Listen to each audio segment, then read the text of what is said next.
Okay, so this is Apostle Jennifer, and I'm going to talk to you about being able to complete the task that God has before you and how that will potentially change your life forever.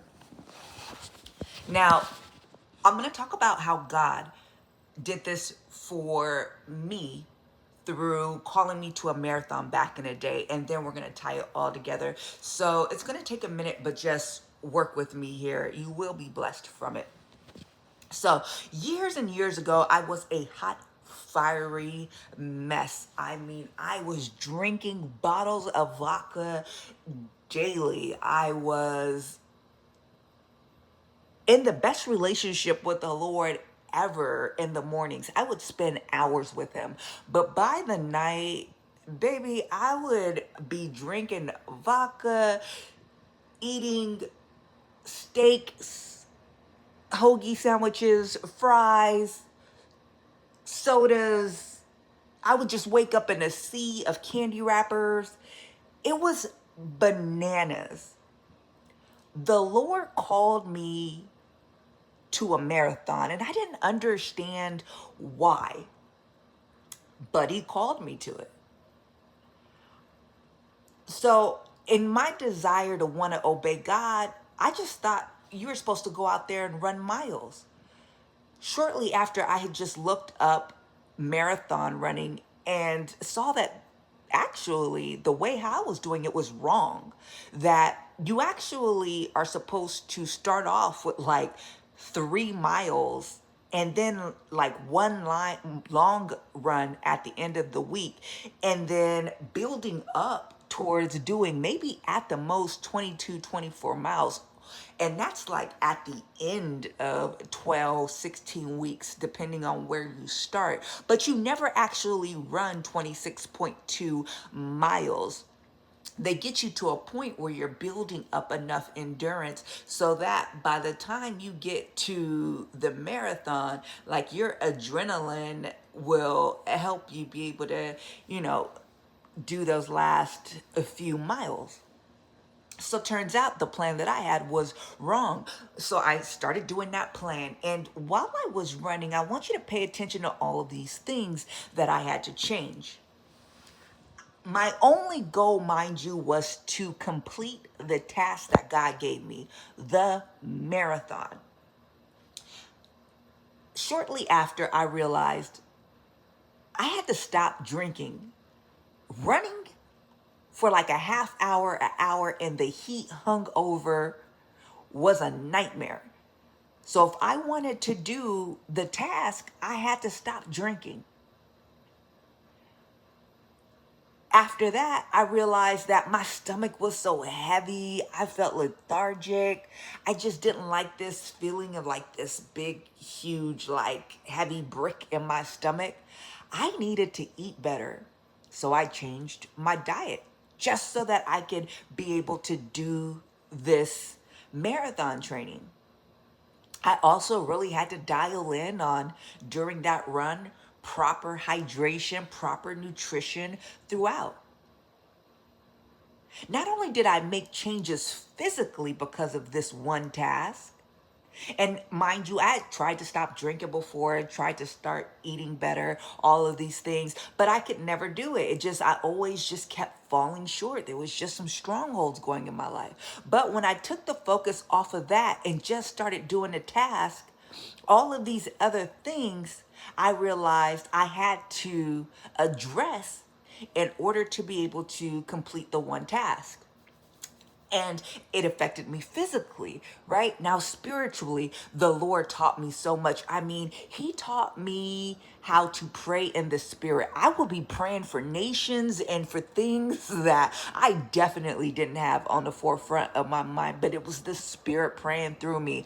The Lord really started teaching me about my thought life months prior, about how I was waking up with hate speech and just all these thoughts of hate. So anybody that came around me, any activity I engaged in, didn't have a chance because I met it with all of that hate. So He taught me to start really minding my thought life and stopping myself in my tracks and really adjusting those thoughts, walking them to Christ, focusing on things that were true, that were noble, just, pure, lovely, etc.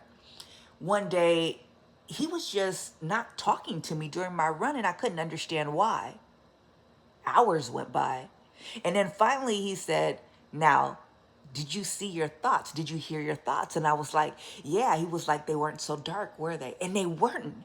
They were full of light. They were full of just like me just thinking about stuff, but they weren't dark and negative and hateful and heavy like before. So he showed me how he changed my thought life, right? Just working together.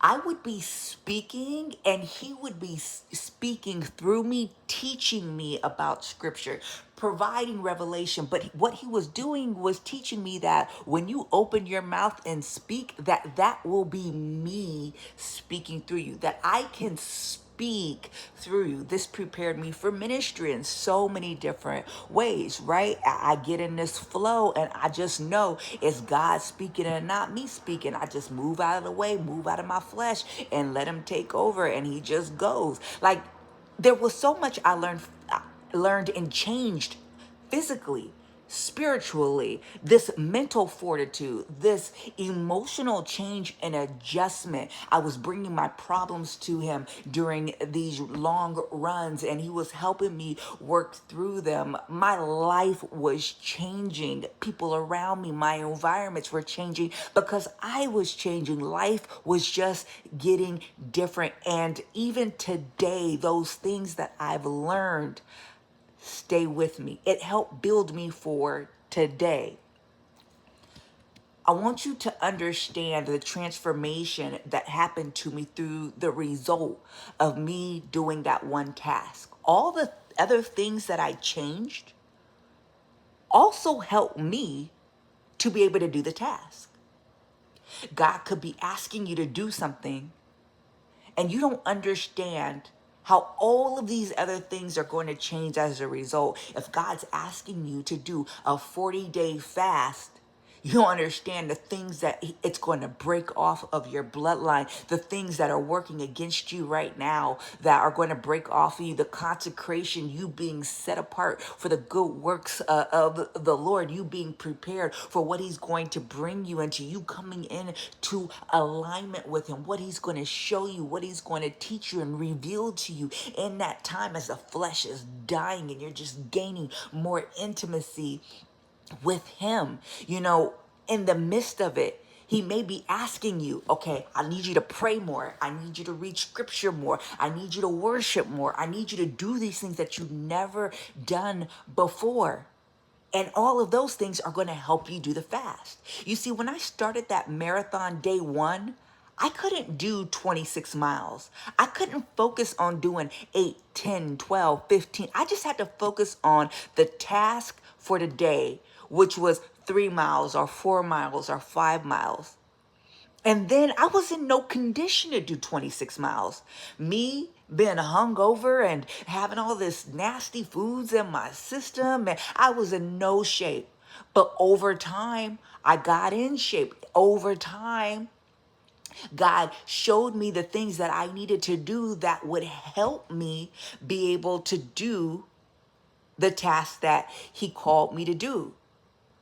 You see, you may not feel like you're able to do the task. You may not feel like you're able to do the 40 days today or the 7 days or the 21 days God has called you to. You may not feel like you could change the aspects of your identity he's asking you to, or being able to strip down or change things in your routine or lifestyle or let things go, coming out of sin cycles and all that stuff. But if you just trust God and do what he's asking you today, he will continue to lead you in a way that will help you and strengthen you, enable you, empower you, embolden you, inspire you to be able to complete what he's called you to. In that process, you will be transformed into the version of yourself necessary to walk into this next season. It is through the task that you will get what you need in order to be able to complete the task and move on to what God has for you in the next season. Go in the strength that you have. Go in the faith that you have. Go in the little bit that you have right now in your hand in the task that God is calling you to do, and he will build you up along the way. God will not call you something that he will not equip you to do. You may not feel ready for it today, but if you just move in faith today, you will find that each day you will have what you need to be able to complete the task. He will provide you with your daily bread to get through today. So your job today is to surrender to the Lord, to submit to him, to say yes, and move in faith that God will do it.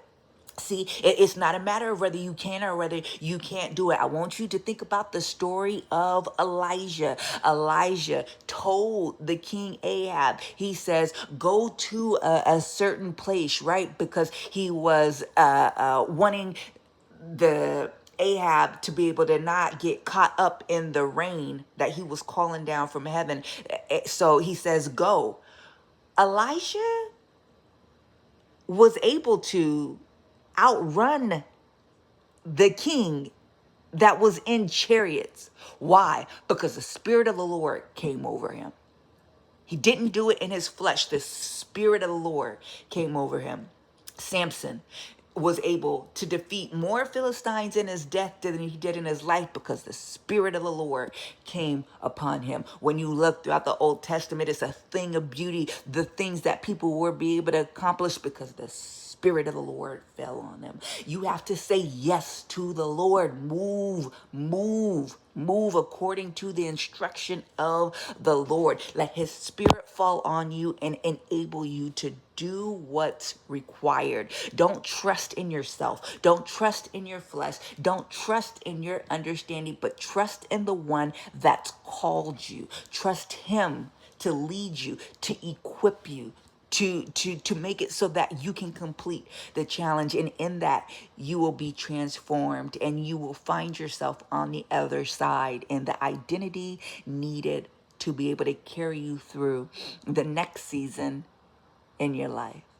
It's through the task the transformation will happen. You may not see yourself doing it today, but the self that steps into that task you will soon see no more. A new version of you will emerge as that old, weak, fearful, limited version of you dies off.